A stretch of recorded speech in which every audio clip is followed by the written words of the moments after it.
हमारे देश में धर्म को लेकर सबसे बड़ी भ्रांति यही रही है कि धर्म एक नियम संग्रह है, एक संहिता है या कुछ अनिवार्य क्रियाओं का समूह।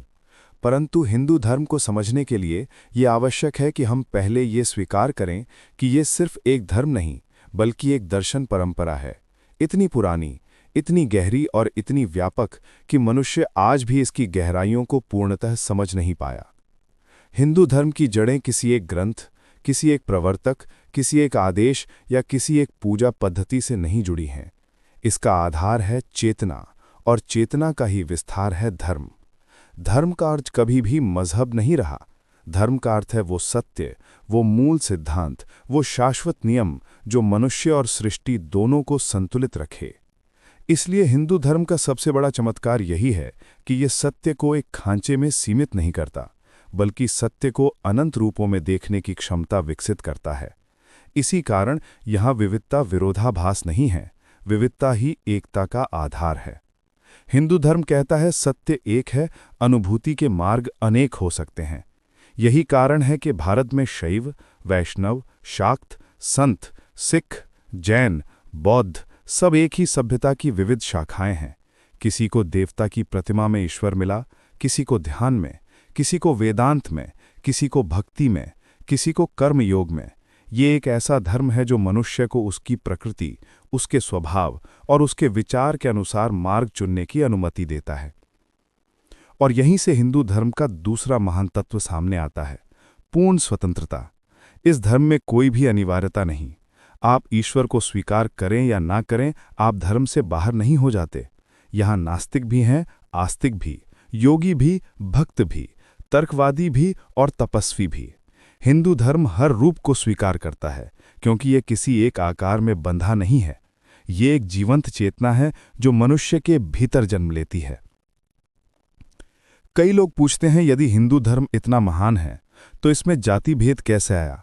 इसका उत्तर भी हिंदू धर्म की मूल भावना में ही छिपा है। हिंदू धर्म कभी जाति केंद्रित नहीं था।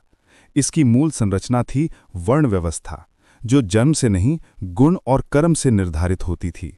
समाज की बाद की विकृतियां, सत्ता संघर्ष, बाहरी प्रभाव और समय की उलझनों ने इसे विकृत होप दिया, परंतु धर्म के मूल में भेदभाव कभी था ही नहीं। वेद और उपनिषद तो ये स्पष्ट कहते हैं कि हर आत्मा एक ही परम तत्व का अंश है। फिर भेद कैसा? हिंदू धर्म के लिए मनुष्य का स्थान जन्म से तय नहीं होता, बल्कि उसके प्रयास, उसके कर्म, उसके पुरुषार्थ, उसके ज्ञान, उसके चरित्र और उसके संस्कार से तय होता है। हिंदू धर्म मनुष्य को श्रेणीबद्ध नहीं करता, बल्कि उसे उसकी क्षमता, उसकी योग्यता और उसके तप के आधार पर सम्मान देता है। इसलिए ये कहना कि हिंदू धर्म जाति भेद का कारण है, एक ऐतिहासिक और वैचारिक भूल है। अब बात आती है इसके सबसे सूक्ष्म स्वरूप की, इसकी आत्मा की। हिंदू धर्म मनुष्य को अंदर से बदलने की प्रेरणा देता है। ये बाहरी आदेशों पर निर्भर नहीं। ये कहता है सत्य को स्वयं खोजो, पुस्तक में दर्ज शब्दों से परे जाकर। प्रश्न करो, तर्क करो, तप करो। यही कारण है कि यहाँ किसी को ईश्वर को मानने के लिए बाध्य नहीं किया गया। ये कहता है यदि तुम ईश्वर को न मानने का निर्णय करते हो, तब भी तुम सत्य की ओर चल रहे हो। यदि तुम ध्यान करते हो, भक्ति करते हो, ज्ञान साधते हो, सभी मार्ग एक ही मूल तक पहुँचते हैं। हिंदू धर्म आपको ये नहीं कहता कि तुम इस तरह जियो, इस तरह पूजा करो। ये कहता है जो मार्ग तुम्हारी आत्मा को शांति दे, वही तुम्हारा धर्म है। यहाँ गृहस्थ भी पूजनीय है और सन्यासी भी। यहाँ युद्ध में अर्जुन भी आदर्श है और वन में राम भी। यहाँ शिव ध्यान में है और कृष्ण चातुर्य में। ये विरोधाभास नहीं, ये जीवन का पूर्ण स्वरूप है।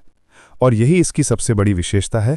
हिंदू धर्म स्थिर नहीं, निरंतर विकसित होता है। कई धर्म समय के साथ कठोर होते जाते हैं, पर हिंदू धर्म समय के साथ विस्तृत होता है। ज्ञान बढ़ता है, समाज बदलता है, युद्ध बदलते हैं, तो हिंदू धर्म भी नए स्वरूप में प्रकट होता है।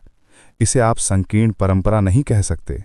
ये तो एक ऐसा जीवंत ज्ञान है जो प्रत्येक पीढ़ी को उसके समय के अनुसार विचार करने की स्वीकृति देता है। इसलिए हिंदू धर्म में परंपरा का अर्थ जड़ता नहीं है। परंपरा का अर्थ है अनुभव से निकला हुआ सत्य। और यदि कोई परंपरा अपने समय के साथ अप्रासंगिक हो जाए, तो हिंदू धर्म में इसे बदलने का साहस भी है। हिंदू धर्म ने कभी मनुष्य की स्वतंत्रता को हिरासत में नहीं रखा। हिंदू धर्म मनुष्य को दास नहीं, वर्णातीत स्वतंत्र बनाता है।